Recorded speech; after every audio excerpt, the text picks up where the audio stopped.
This is AKASHVANI Shillong, the Northeast News Bulletin, read by Arundhati Paul.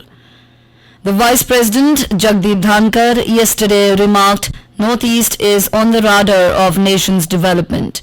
He emphasized that the Northeast is a significant contributor to unity, economic progress and cultural essence of the nation. Acknowledging the Northeast as a very important part of our country, Dhankar lauded the Look East and Act East policy, which have resulted in exponential growth in communication, connectivity and development of airports in the region.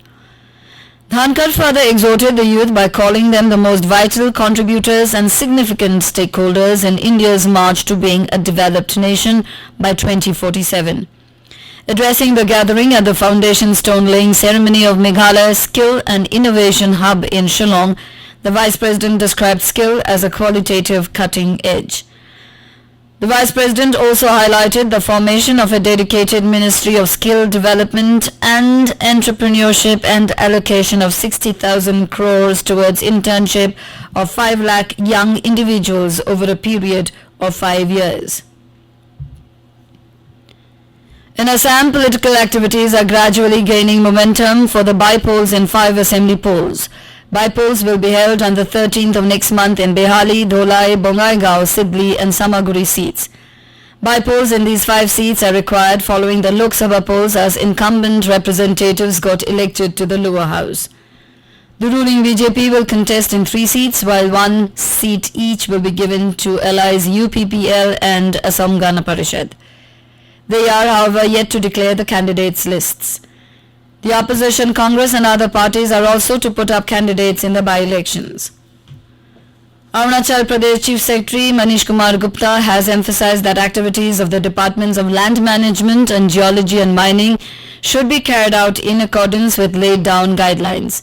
The Chief Secretary said this during a review meeting in Itanagar with the Department of Land Management, Geology and Mining, Disaster Management and Science and Technology.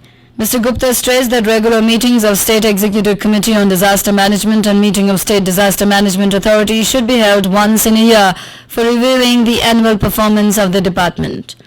He also emphasized on the conduct of workshop for engineers from all works department on best practice slope stabilization techniques in consultation with institutes of national repute. Assam will celebrate recognition of Assamese as a classical language with a week-long program in the first week of the next month. In this regard, Chief Minister Himanta Biswa Sarma held a video conference with concerned department and officials yesterday. To celebrate this historic achievement, Assam will observe Bhasha Gaurav Saptah from 3rd to 9th of next month.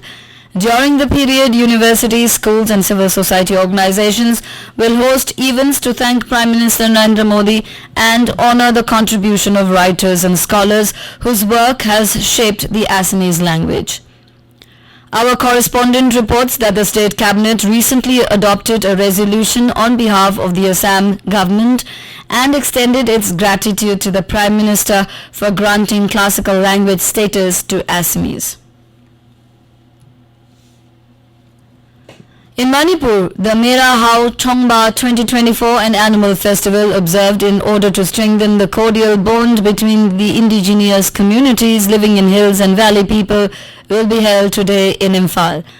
The state-level organizing committee on Mera Hao Chongba 2024 will observe the festival in Manipur Royal Palace and Sacred Holy Site Kangla. For the observation, village chiefs of indigenous communities from hill districts have already arrived in Imphal. The Mera Hao Chongba is only a festival wherein both hills and valley indigenous communities are observed together in the state, and the day is general holiday in Manipur.